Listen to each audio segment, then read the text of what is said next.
Babe of the day. Babe of the day. Connie Francis. She is just really enjoyable. I love her records, and she also proved to be quite an on-screen personality. She should have gotten more into acting than she did, because she was really good at it. One of my favorite things that she did on TV was an episode of Jack Benny in 1964. It was a hillbilly sketch, and she was really funny. Connie was certainly one of the hottest looking singers of the 1950s and 60s, and she had a great voice. But success didn't come that easy for her. She was born in Newark, New Jersey. Her family was of Italian descent. She spent her early years in the Crown Heights area of Brooklyn, New York before moving back to New Jersey. Connie grew up in an Italian and Jewish neighborhood. She learned to speak fluent Yiddish. Years on down the road, this helped her when she recorded some albums in Yiddish and Hebrew. From the age of 4, Connie's father encouraged a career in music. She entered all kinds of talent shows and pageants as a singer and accordion player. Connie also did very well in high school and graduated second in her class. At this time, she was still going by her given name, Concetta Francanero, although she sometimes changed her first name to Connie. On NBC, there was a variety show for kids called Star Time Kids. Connie appeared on that from 1953 to 55. It was after this when she changed her name to Connie Francis for easier pronunciation. More important, she dropped the accordion and focused on her singing.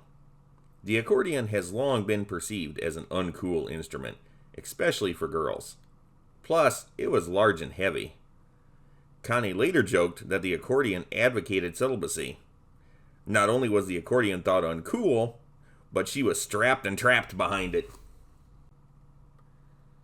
Connie's dad, George, and her manager raised money for Connie to record 4 songs in hopes they could sell them to a major record company. She was quickly signed by MGM Records, but had no success. As a matter of fact, she had 9 singles with them and they all flopped.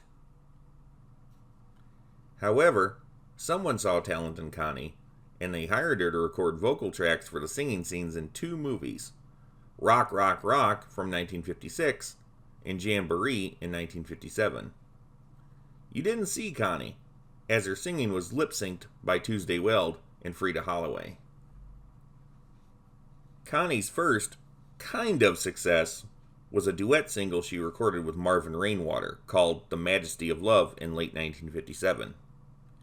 It peaked at number 93 on the Billboard Hot 100, but eventually sold over 1 million copies. A sleeper hit. Even though she finally had a record that was doing well, Connie was informed by MGM that they were dropping her. Seemed stupid that they dropped her when she started making money for them, but hey, that's the genius of big business. MGM allowed her one last single. She ended up recording Who's Sorry Now, a cover of an old song from 1923. Connie absolutely hated the song and recorded it only at the insistence of her father. Her father was convinced of it becoming a hit because it was old enough for adults to remember, but would be cool for teenagers if it had a modern arrangement. As a matter of fact, things got pretty heated between them over this particular song. Connie did it, and she figured it would flop like all her others. For a while, she was right. Connie came pretty close to leaving the music business and going to medical school. Then, on January 1st, 1958, Who's Sorry Now was played on the super popular show American Bandstand. Dick Clark praised this new girl singer as the next big thing, and that this song was going straight to number 1. It was an overwhelming endorsement for Connie. She was flattered for sure, but in disbelief, as she didn't have any faith in the song's success. But Dick Clark was the biggest star maker of anyone in the music business at that time. Could he be right? It turned out Dick was right. This became a monster hit. The song would ultimately reach number 1 in the UK and number 4 in America. It sold over 1 million copies by the middle of the year. MGM then renewed her contract. But even with a super big hit like this, success wasn't a guarantee. Her next two songs were duds on the charts, and then Connie realized something. She didn't want to do ballads anymore. At least not all the time. She wanted something peppy. Neil Sedaka and Howard Greenfield wrote the song Stupid Cupid for her. She absolutely knew this was going to be a big hit, and it was. In 1958, the song reached number 14 in America and was her second number one in the UK. Stupid Cupid, more than anything, established Connie Francis as a star and not just a one-hit wonder. In the next 2 years, she had an additional 8 songs in the American Top 40, a very good place to be. In 1959, she recorded an Italian album called Connie Francis Sings Italian Favorites. This became her biggest album. It peaked at number 4 and was on the charts for 81 weeks. Wow! Connie still did the youth-oriented rock and roll songs, but she also did the adult contemporary music. Her dad knew this was going to be necessary if she wanted to have a long-term music career. Since the Italian album was a hit, she recorded 7 more albums of favorites, including Jewish, German, Irish, and more. The crossover appeal of Connie Francis was outstanding, as she reached out to a lot of different people. Connie was one of the first recording stars to record regularly in other languages. After her, tons of people started doing it, and continue doing it to this day. But Connie set the trend. In 1960, Connie became the first female artist ever to top the Billboard Hot 100. She did this with the song Everybody's Somebody's Fool. Her record success was phenomenal, and she was popular all over the world. In 1960, MGM decided that they should start creating movie vehicles for Connie. She appeared in Where the Boys Are that year. In 1963, she starred in the follow-up Follow the Boys. She did 2 more movies, Looking for Love in 1964 and When the Boys Meet the Girls in 1965. Where her first film was a success at the box office, her next 3 struggled a bit. It's a shame Connie's acting career didn't take off better because I think she really could have shined with a better project. She needed something a bit more fun, like a Disney movie or a Western, something better than what MGM was making at the time. Although Connie Francis remained popular for as long as she was active in the music business, her career definitely took a hit in the mid-1960s due to the British invasion. It affected everyone who had been popular in music at that time. Connie's last top 40 hit was in 1964. She was still on the charts after that, but not in the way she was before. Her contract with MGM Records expired in 1969. One of the coolest things I think she did was an album in 1964 with Hank Williams Jr. It was called Connie Francis and Hank Williams Jr. Sing Great Country Favorites. It didn't chart, but it should have. I'm really surprised this didn't have more success. Connie has recorded since her MGM days, but not that often, with her most recent recordings being in 1996.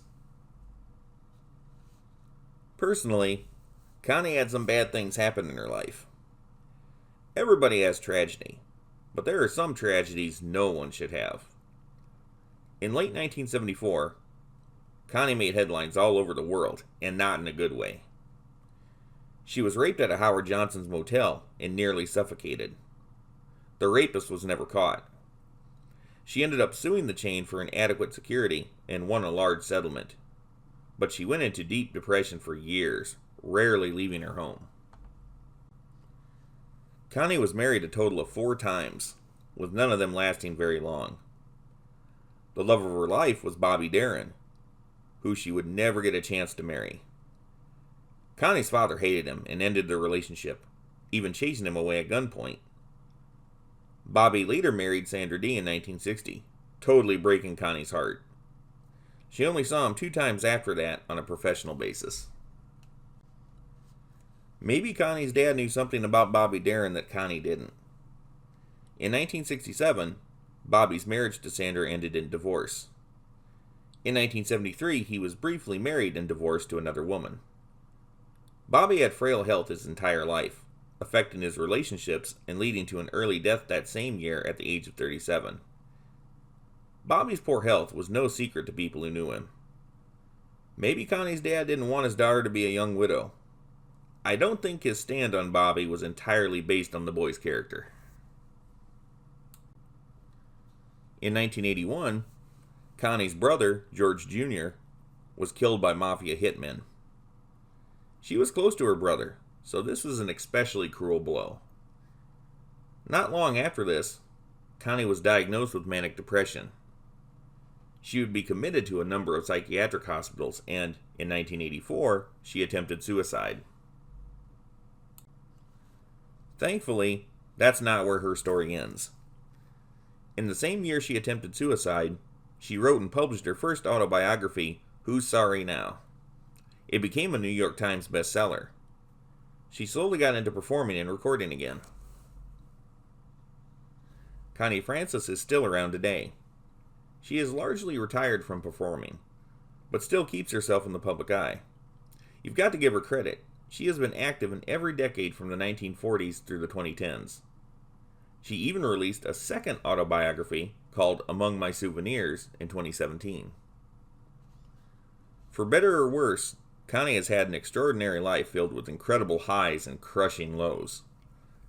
She went from absolute obscurity to selling over 100 million records worldwide. She even overcame tragedy that many people don't walk away from with as much success. To still want to be a public figure, after some of the stuff she went through, is a testament to her spirit. Connie seems to like what she's done throughout her career, and she should. I don't think any girl singer has proven her versatility more than Connie Francis, making her a well-rounded Babe of the Day, Babe of the Day.